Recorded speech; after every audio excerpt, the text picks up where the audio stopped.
प्रत्याशी महेंद्र पांडे जी तो बड़ा सीधा हुआ, लेकिन माइक टेढ़ा।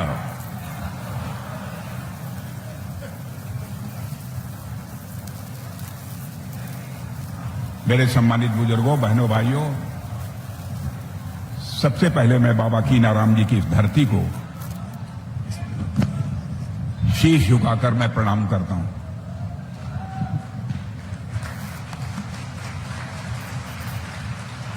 और मैं जानता हूं कि यह शहीदों की भी धरती है। और मैं सुशील सिंह को इसके लिए बधाई देना चाहता हूं कि यहां पर उन्होंने शहीद हीरा सिंह जी, महमूद सिंह जी और रघुनाथ सिंह जी, जिन्होंने भारत की आजादी के लिए अपनी शहादत दी थी, उनकी प्रतिमाएं यहां पर बनवा रखी हैं। इन शहीदों की स्मृति को भी मैं नमन करता हूं। हमारे यहां के प्रत्याशी डॉक्टर महेंद्र नाथ जी पांडे, श्री ओंकार केसरी जी, श्री सर्वेश कुशवाहा जी, श्रीमती दर्शना सिंह सांसद, श्रीमती साधना सिंह सांसद, श्री सुशील सिंह विधायक, श्री रमेश जायसवाल विधायक दीनदयाल नगर, श्री त्रिभुवन राम जी विधायक अजगरा, श्री विनीत सिंह विधान परिषद सदस्य, श्रीमती अनामिका चौधरी, श्री शमशेर सिंह जी,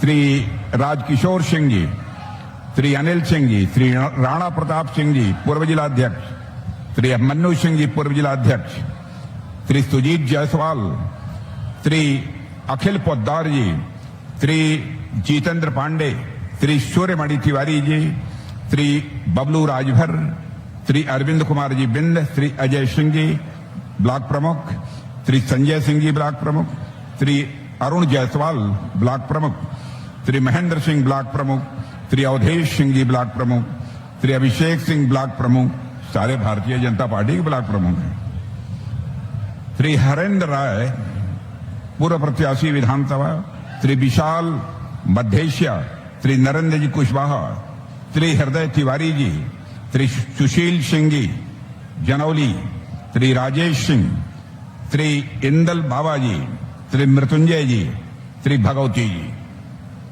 और यहां मौजूद मेरे सभी सम्मानित बुजुर्गों, नौजवान दोस्तों, सबसे पहले तो ये हमसे आयु में बड़ा हो वो कि हम शीश झुका के प्रणाम करते।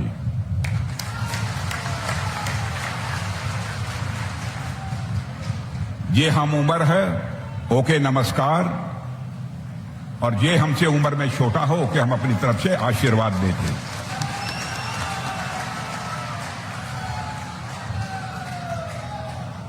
बहनों भाइयों, पिछले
आ गया आ गया आ गया।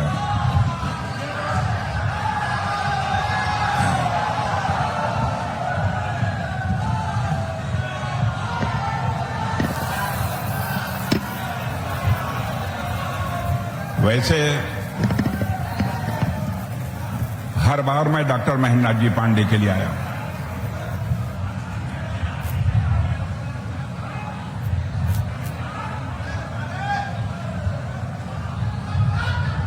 और मुझे यह जानकर खुशी हुई है कि डॉक्टर महेंद्रनाथ जी पांडे, जैसा सुशील सिंह बतला रहे थे, यहां के विकास के लिए बहुत कुछ किया है। डॉक्टर महेंद्रनाथ पांडे को मैं आज से नहीं जानता। डॉक्टर महेंद्रनाथ, अरे भैया आप हट जाओ वहां से, आप लोग हट जाओ, देख रहे हो पब्लिक जब कह रही है, पब्लिक की बात नहीं मानते।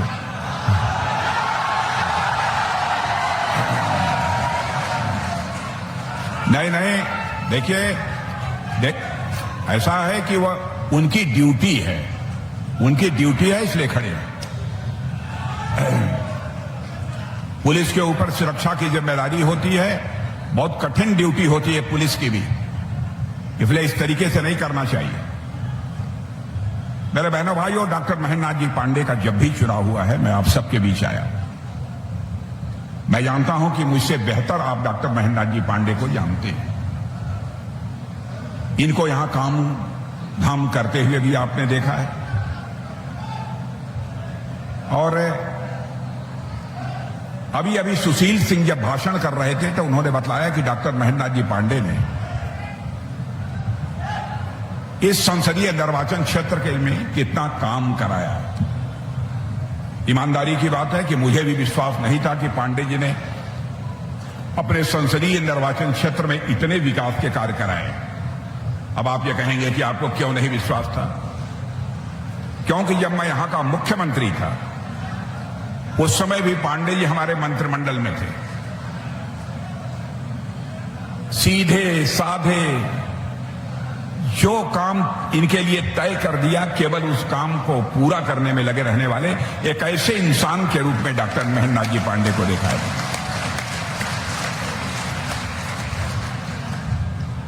और एक सांसद के रूप में भी उन्हें ऐसे ही मैं पा रहा हूं। और एक ये बतला दें, ऐसा सांसद जल्दी आपको मिलेगा नहीं। आप कुछ भी कह दें, गर्म नहीं होते। पांडे जी की सबसे बड़ी विशेषता है कि गर्म नहीं होते, हर समय कूल रहते हैं।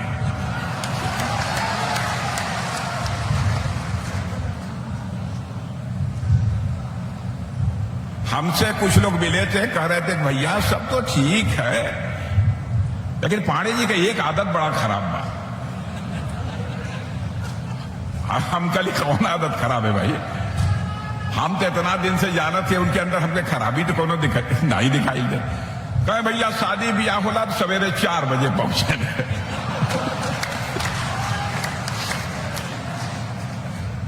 तो हम कहे पांडे जी की गलती नहीं बा, पांडे जी का ही बड़ा पुराना स्वभाव है।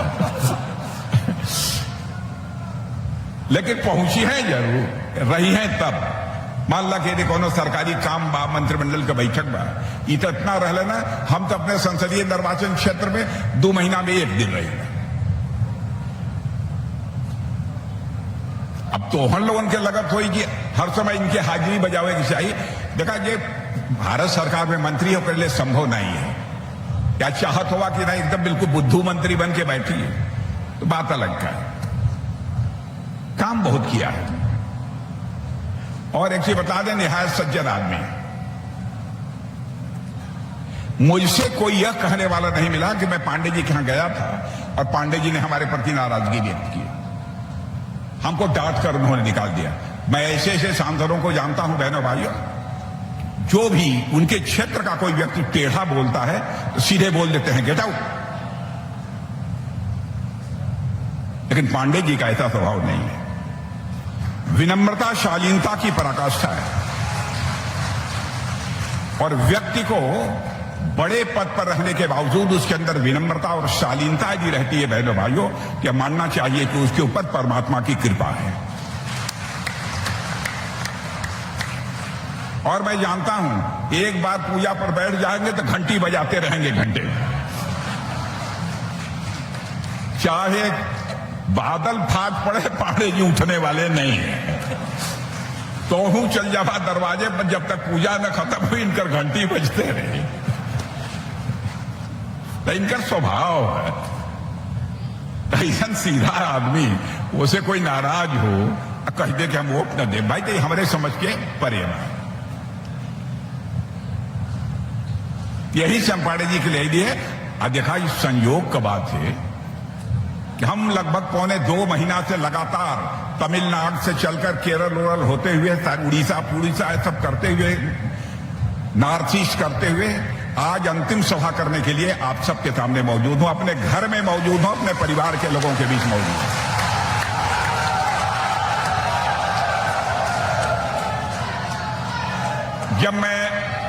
जब मैं इस कार्यक्रम के लिए आ रहा था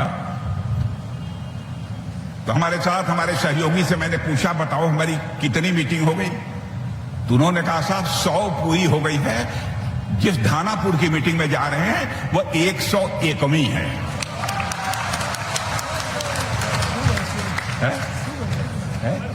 वही मैं कह रहा हूं। मैंने कहा बाहरे पांडे जी, मुझे लगता है कि पांडे जी के पूजा का असर है कि 101वीं सभा को, जो इस चुनाव अभियान की अंतिम सभा है, उसे मैं संबोधित कर रहा हूं। और बहनों भाइयों, पांडे जी का प्रश्न तो अलग है। मैं समझता हूं आप हों अथवा हम हों, सबकी ख्वाहिश सही होगी, भारत का मस्तक सारी दुनिया में ऊंचा रहना चाहिए।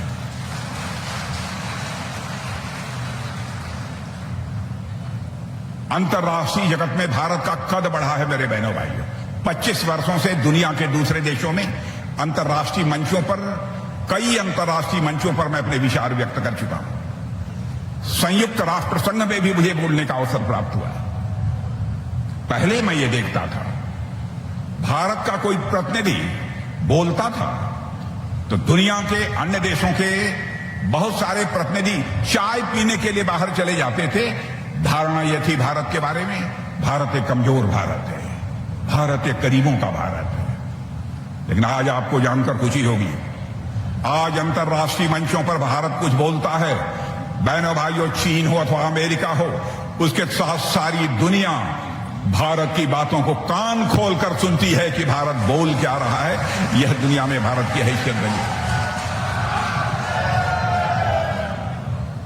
यह कोई छोटी बात नहीं है। भारत को लोग कहते थे भारत गरीबों का देश है। बहनों भाइयों, 25 वर्षों में 25 करोड़ लोग, 10 वर्षों के अंदर 25 करोड़ लोगों को गरीबी रेखा से बाहर करने में हमारे प्रधानमंत्री ने कामयाबी हासिल की। मेरा आंकड़ा नहीं है, नीति आयोग का आंकड़ा है। और इसकी पुष्टि दुनिया के दूसरे देशों के अर्थशास्त्री भी कर रहे हैं। जो हमारा भारत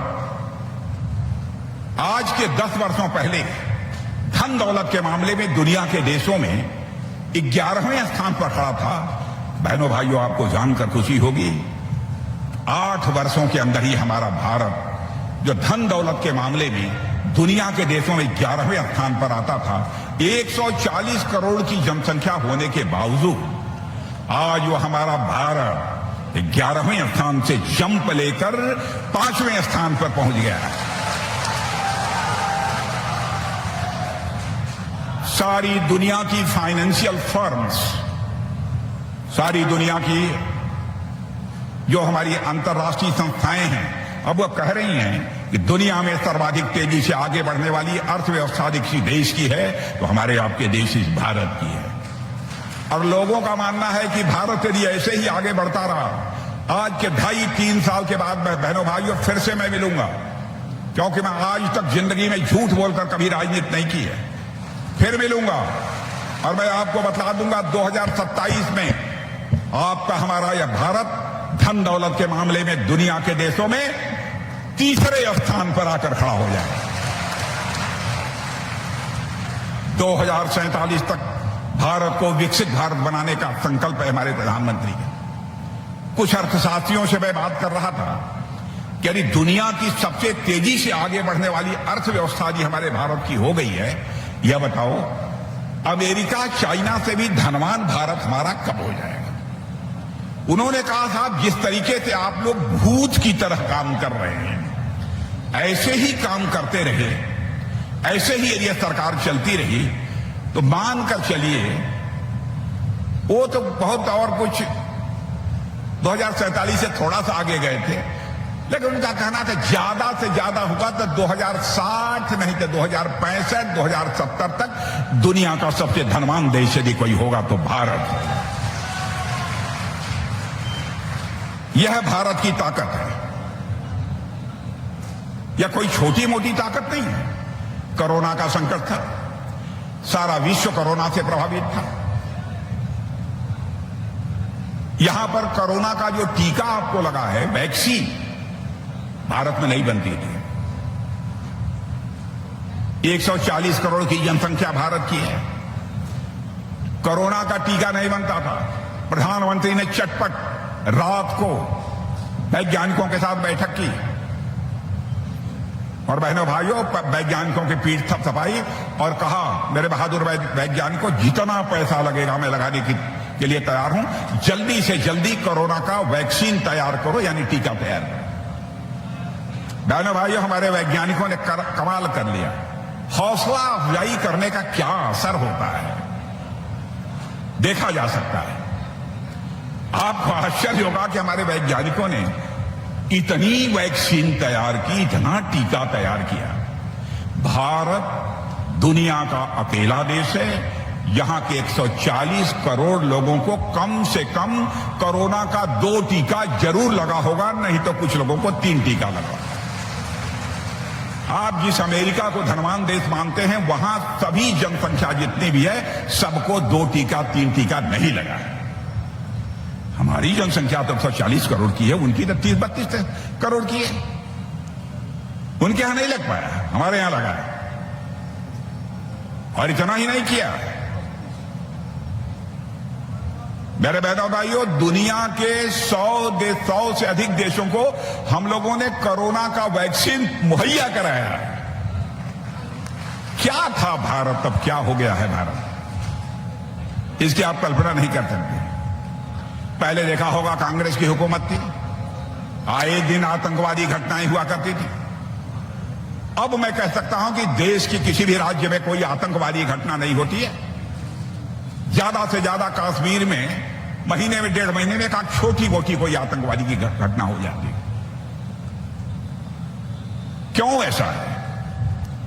इसलिए हमारा पड़ोसी पाकिस्तान भी समझ गया है भारत अब पहले वाला भारत नहीं है, भारत अब कमजोर भारत नहीं है।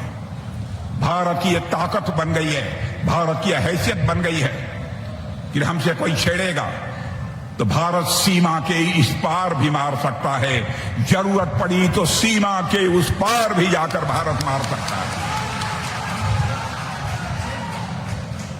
यह करके हम लोगों ने दिखाया।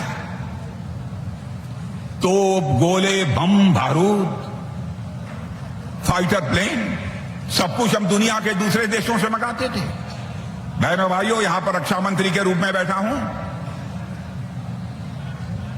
जिस तरीके से हमारे प्रधानमंत्री ने सहयोग किया, उसी का परिणाम है मेरे बहनों भाई। 31,000 करोड़ रुपए से अधिक का रक्षा उत्पादन दुनिया के दूसरे देशों को हम बेच चुके हैं।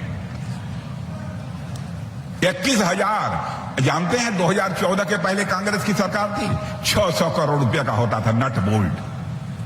अब तो हम ब्रह्मोस मिसाइल भी दुनिया के दूसरे देशों को बेच रहे हैं। हम फाइटर प्लेन भी दुनिया के दूसरे देशों को बेच रहे हैं। यह है हमारा भारत। लेकिन ये इंडी अलायंस, भैया बैठ जाओ, बाद में दिखाना, बैठ जाओ। ये इंडी अलायंस जो है, जिसमें कांग्रेस है, लोकदल है, ये क्या क्या है सब, ये कौन सा है, ये समाजवादी पार्टी और बहुत सारे दल हैं इधर। इंडी अलायंस, आप ये मान लीजिए इंडी अलायंस ये भारत को तोड़ने वाला अलायंस है बहनों भाइयों। ये झूठ बोलकर राजनीति करते हैं। मैं प्रेस के दोस्तों से भी कहूंगा, जो भी मैं बातें कह रहा हूं, हमारी एक बात भी गलत हो, आप अपने टेलीविजन के चैनल पर चला देना, अखबारों में लिख देना, हमारी गलती होगी तो मैं उसे स्वीकार कर लूंगा, क्षमा मांग लूंगा। क्योंकि आज तक जिंदगी में मैंने जनता की आंखों में धूल झोंक कर कभी राजनीति नहीं की है, बल्कि जनता की आंखों में आंख डालकर राजनीति की है। ये कहते क्या है, मोदी जी यदि फिर से तीसरी बार प्रधानमंत्री बन गए तो भारत के संविधान को पूरी तरह से बदल देंगे। बहनों भाइयों, मैं आपको याद दिलाना चाहता हूं, संविधान में कई बार संशोधन करने का काम कांग्रेस की हुकूमत ने किया है। ठीक है, छोटे मोटे संविधान में संशोधन होते रहते हैं, इसमें हमको कोई आपत्ति नहीं है, लेकिन संविधान के निर्माताओं ने जो सर्वसम्मत यह कहा था, संविधान में थोड़े मोड़े संशोधन समय समय पर करने की आवश्यकता होती है, संसद कर सकती है, लेकिन इस बात का ध्यान रखा जाना चाहिए कि संविधान की जो प्रस्तावना है, संविधान का जो प्रियम्बल है, उसके साथ किसी भी सूरत में छेड़छाड़ नहीं की जानी चाहिए। लेकिन बहनों भाइयों, इमरजेंसी लगाकर इस देश में श्रीमती इंदिरा गांधी ने, संविधान बनाने वाले जो संविधान सभा के हमारे सम्मानित सदस्य थे, उनकी इच्छाओं का अनादर करते हुए भारत के संविधान के प्रस्तावना में भी परिवर्तन कर डाला। वो हमारे ऊपर आरोप लगाते हैं कि हम लोग संविधान का परिवर्तन करेंगे। बहनों भाइयों, आपको यकीन दिलाना चाहता हूं, हम जो कुछ भी करेंगे भारत के लोकतंत्र को मजबूती प्रदान करने के लिए करेंगे। भारत के लोकतंत्र को, भारत की जनता को हम किसी भी सूरत में कमजोर नहीं होने देंगे। क्या तमाशा कर रहे हैं? इमरजेंसी लगाई इन्होंने। भाई, ये चुनाव आपकी इलेक्शन पिटीशन थी, इंदिरा जी कोर्ट में हार गई, आप कोर्ट में हार गए तो देश में इमरजेंसी लगा दिया, लोकतंत्र का गला घोंट दिया, लाखों की संख्या में लोगों को जेल के शिक्षों के पीछे डाल दिया। क्या यह अपराध छोटा है? और बहनों भाइयों, मैं तो 24 साल की उम्र का था, 18 महीने मैं भी जेल में रहा हूं, 2-2.5 महीने मैं मिर्जापुर में तन्हाई में रहा हूं, 16 महीने मैं सेंट्रल जेल नैनी में रहा हूं। मेरी मां की मृत्यु हो गई थी, पेरोल लोग मांगते रहे, मैंने कहा मत मांगो पेरोल, लेकिन फिर भी लोगों ने पेरोल मांगा।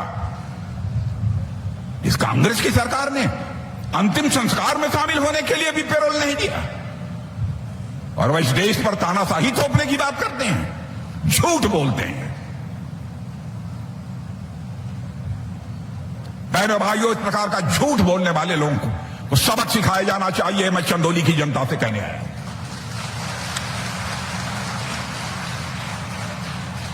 मैं झूठ बोलकर कभी, आज तक मैंने कभी किसी को नहीं बतलाया था कि मैं तन्हाई में रहा हूं। यह तो आज के 2-3-4 महीने पहले इंडिया टीवी वाले पता नहीं कहां से रिसर्च किए थे, उन्होंने बतला दिया, नहीं तो मैं कहीं भी चर्चा नहीं करता था। और ये कहते हैं तानाशाही ला देंगे, लोकतंत्र समाप्त कर देंगे। बहनों भाइयों, केवल इंदिरा जी ने चुनी हुई सरकारों को, आपने जिन सरकारों को चुना था उसको 90 बार चुनी हुई सरकारों को भंग किया है। तानाशाह ये लोग हैं कि तानाशाह भारतीय जनता पार्टी। आरक्षण को लेकर भ्रम पैदा कर रहे हैं। भारतीय जनता पार्टी आएगी तो पिछड़ों का आरक्षण समाप्त कर देगी, अनुसूचित वर्ग का आरक्षण समाप्त कर देगी। बहनों भाइयों, भारतीय जनता पार्टी हिंदुस्तान की पहली राजनीतिक पार्टी है। सरकार बनने के बाद ओबीसी के लिए जो आरक्षण की व्यवस्था है, उसको संवैधानिक मान्यता देने का काम यदि किसी ने किया है तो हमारी सरकार ने किया। अनुसूचित वर्ग का, मैं अनुसूचित वर्ग और पिछड़े वर्ग के लोगों को आगाह करना चाहता हूं, ये इंडिया अलायंस वाले, आपने देखा होगा, धर्म के आधार पर आरक्षण देना चाहते हैं। पूरे मुस्लिम समुदाय को आरक्षण दे दो, जो धनवान है उसको भी आरक्षण दे दो। मुस्लिम समुदाय में जो गरीब हैं उनको तो ऑलरेडी आरक्षण मिला हुआ है, लेकिन जो वोट लेने के चक्कर में उनका तुष्टीकरण कर रहे हैं, इतना झूठ आरक्षण को लेकर एक भ्रम पैदा कर रहे हैं। बहनों भाइयों, सबक सिखाना है, बहुत हो गया। भारत के बारे में सारी दुनिया तारीफ कर रही है। एक यहां पढ़े लिखे बहुत लोग हैं। अभी आपने महीने भर पहले देखा होगा, अमेरिका दुनिया का सबसे ताकतवर देश है। वहां के एम्बेसडर, वहां के राजदूत एक मीटिंग में बोलते हुए उन्होंने कहा था, मैं अंग्रेजी में बतलाऊंगा, उसका हिंदी भी आपको बताऊंगा। If you want to see the future, come to India. यदि भविष्य देखना चाहते हो तो तुम भारत आओ। If you want to feel the future, come to India. यदि आप भविष्य महसूस करना चाहते हो तो ऐ दुनिया वालों, भारत आओ। यह अमेरिका का राजदूत बोल रहा है। If you want to work on future, come to India. यदि भविष्य पर काम करना चाहते हो, ऐ दुनिया वालों, भारत आओ। आप भारत की स्थिति सारी दुनिया में यह हो गई। बहनों भाइयों, हमारे जैसे व्यक्ति को पीड़ा होती है, वेदना होती है। इतना झूठ बोलकर जनता जी से लोकतंत्र में जनार्दन कहा गया है। ये केवल परिवार को जनार्दन मानते हैं, हम लोग देश की जनता को जनार्दन मानते हैं। मेरे बहनों भाई, ये क्या कर रहे हैं लोग? अब आप देखिए, हमारे उत्तर प्रदेश में योगी जी की सरकार है, क्या कमाल किया है। गर्मी में सबका दिमाग गर्म होगा, लेकिन गर्मी में भी किसी का दिमाग एकदम ठंडा किया है योगी जी ने, तो अपराधियों का किया है।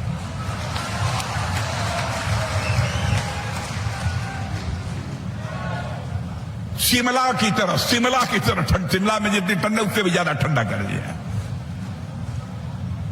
हमारे यहां के मुख्यमंत्री योगी जी ने सचमुच कमाल किया है। मैं भी मुख्यमंत्री रहा हूं, लेकिन करिश्मा किया है योगी जी ने। जितने गुंडे बदमाश शरारती ने सबको योगासन करा दिया, शीर्षासन करा दिया, शवासन करा दिया।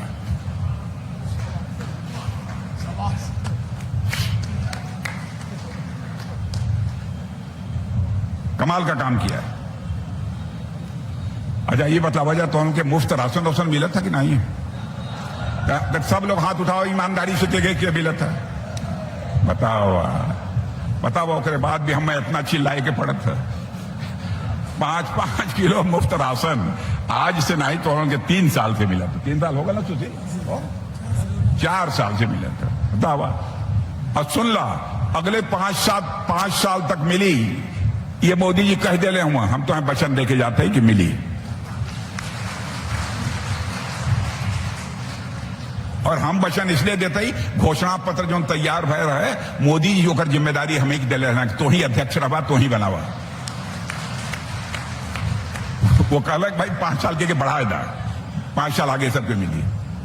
ईमानदारी से एक बात और बतलाइया, ये बतलावा, एक घर में 4 लोग होइए तो चारों लोग लेना कि नहीं 5-5 किलो? देखा, हमसे कहा छिपा घरे का बात है, हम कोई बतलाई अब आनत है जन खाए के लायक कोई खातो हुई है, नहीं तो ले जाके महीना 2 महीना में बाजार में बेच देते हुई। चिंता मत करा, आगे भी मिली 5 साल। 5 बजे प्रचार खत्म होगा, 5:30 है भाई, 5:30 है, 5:30 है ना? अच्छा ठीक है। अच्छा ये बताओ, आयुष्मान भारत कार्ड कितना लोगों के पास है? अरे बाप रे, बहुत लोगों के पास है। एक बार हम सुन लिया, चाहे कोई कौने जाति को हुई, ठाकुर हुई, बामन हुई, यादव हुई, अनुसूचित वर्ग को हुई, कोई पिछड़ा वर्ग का, कौनो वर्ग का कोई हुई, चाहे ओकर आमदनी लखपति हो, चाहे करोड़पति हो, चाहे अरबपति, यदि ओकरे घर में कोई ऐसन बा बुजुर्ग जो 70 साल का बा, 6 बजे तक है, कोई बात नहीं, ओकर अवधि ऐसन बा, ओकर आयु, तोरे घरे में कोई का उम्र यदि 70 साल से ऊपर है दादा हुई हैं, दादी हुई हैं, बाबा हुई हैं, आजी हुई हैं, माई हुई हैं, बाबू हुई हैं, जे भी हुई हैं, सब लोग मान लिया कि यही जून में ही हम समझत है। मैंने हो सका था जुलाई हो जाए, लेकिन जून में पक्का हम क्या लगत है। कहां से हमारे वादा कैले ही जेकर उम्र 70 साल हो गई ओकर 5 लाख रुपए तक का मुफ्त इलाज। ये बतलावा कि कांग्रेस के शासनकाल में आप लोग ऐसा कबो उम्मीद कर रख ले रहा कि हो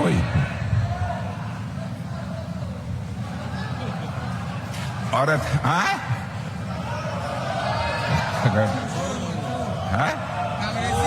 अरे ना गाली नहीं देना चाहिए किसी को, नहीं ना बताओ ये हाल है। और एक चीज और सुन लिया, पीएम सूर्य घर बनाया जाएगा। तो उनके पक्का छत सबके पास था ना, छोट कऊ का बड़ यह हो ना, सबके घर पर सोलर पैनल लगी। और में पहले गरीबों का वहीं से शुरू करेंगे, आगे बढ़ते जाएंगे। पहले गरीबों से शुरू करेंगे तो उसमें 75,000 रुपया सरकार देगी कि तू सोलर पैनल लगवावा। सोलर पैनल लगवाया कि तू बिजली पैदा करवा, अपने घर में रोशनी पैदा करवा, जौन तुहार बिजली बच जाई सरकारों के खरीद ले। ये ठीक है ना?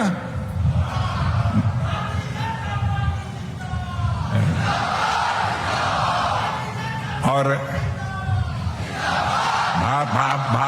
भारत का ताकत यदि देखा कि है, भारत का इज्जत, भारत का सम्मान दुनिया में कितना बढ़ल के देखा कि है। रूस और यूक्रेन का लड़ाई चलत है 2 साल से अधिक हो गए, मालूम बा ना आप लोगों के? बराबर रूस की तरफ से बम, तोप, गोले, मिसाइल सब कुछ चल रही है, और उधर यूक्रेन की तरफ से भी चल रही है। भारत के लगभग 30-32 हजार बच्चे, कोई वहां मेडिकल की पढ़ाई कर रहा है, कोई इंजीनियरिंग के कर रहा है, कोई मैनेजमेंट का कोर्स कर रहा है। उनके माता पिता भारत में जो रहते थे बहुत चिंतित हुए कि कहीं ऐसा न हो कि यूक्रेन से चलने वाली मिसाइल, बम, तोप, गोले हमारे बच्चे यहां रहते हैं वहां गिर गई, तब तो हमारे बच्चों की जिंदगी चली जाएगी। उनके माता पिता आंखों में आंसू लेकर प्रधानमंत्री जी से मिले। मेरे भाइयों, मैं साक्षी हूं उसका, और कहा कि मोदी जी चाहे जैसे भी हो हमारे बच्चों को यूक्रेन से आप बाहर निकालिए, पढ़ाएं अथवा भाड़ में जाए, पढ़ाई भाड़ में जाए, कोई चिंता नहीं, लेकिन हमारे बच्चों को वहां से बाहर निकालिए, वो जिंदा मैं देखना चाहता हूं। बहनों भाइयों, आपको आश्चर्य होगा, प्रधानमंत्री ने चटपट रूस के राष्ट्रपति मिस्टर पुतिन से बात की, यूक्रेन के राष्ट्रपति मिस्टर जेलेंस्की से बात की, और 4.5 घंटे के लिए युद्ध रुक गया, और 22,500 बच्चे भारत के वहां से चलकर भारत आए।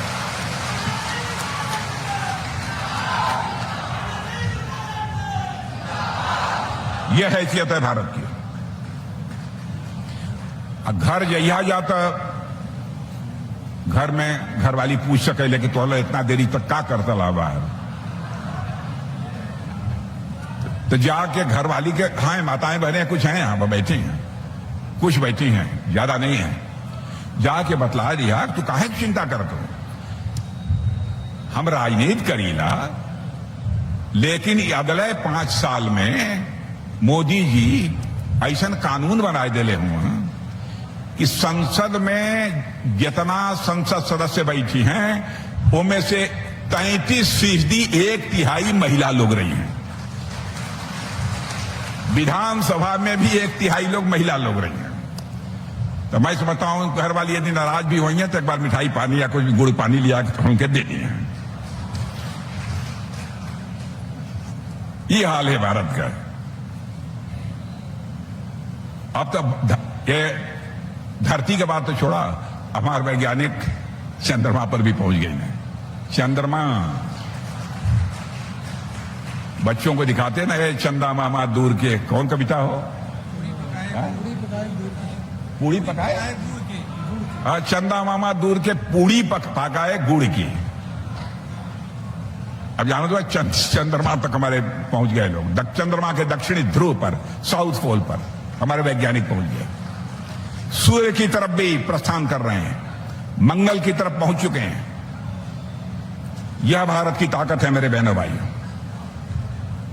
इसलिए मैं कहना चाहता हूं, अच्छा ये बताओ, तो उनके पास मोबाइल तो सबके पास हुई, पैसा वैसा निकाला ला या बैंक से कि नहीं मोबाइल से? आपको जानकर खुशी होगी मेरे बहने भाइयों, डिजिटल ट्रांजैक्शन दुनिया में जितना होता है उसका 46% डिजिटल ट्रांजैक्शन यदि कहीं होता है तो हमारे और आपके देश भारत में होता है। यह है भारत की ताकत। इंटरनेट की सबसे सस्ती सुविधा यदि कहीं पर उपलब्ध है तो भारत में है। अंतिम बात, पीओके जानते हैं ना? पीओके, हाँ, बहुत धीरे से बोल रहे हैं। नहीं, पीओके भारत का था, है और रहेगा।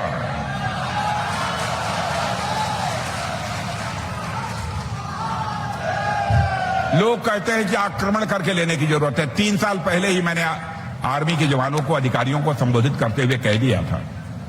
मैंने कहा था कि पीओके को लेने के लिए आक्रमण करने की अथवा धावा बोलने की कोई जरूरत नहीं होगी। पीओके के लोग स्वयं डिमांड करेंगे कि हम भारत के साथ जाना चाहते हैं। और आप टेलीविजन पर देख लीजिए, ये शुरू हो गया। आप टेलीविजन पर देख लीजिए, शुरू हो गया। क्योंकि भारत इतनी तेजी से आगे बढ़ रहा है, पाकिस्तान इतनी तेजी से रसातल में जा रहा है। सब लोग कह रहे हैं 40% महंगाई है, 48% महंगाई है। यह हालत है, करने की जरूरत नहीं। आपने देखा होगा पीओके के लोगों ने पाकिस्तान का झंडा पीओके में उतार दिया। अब पीओके में पाकिस्तान का झंडा यदि उतर जाएगा तो फिर झंडा यदि कोई चढ़ेगा तो भारत का तिरंगा ही चढ़ेगा।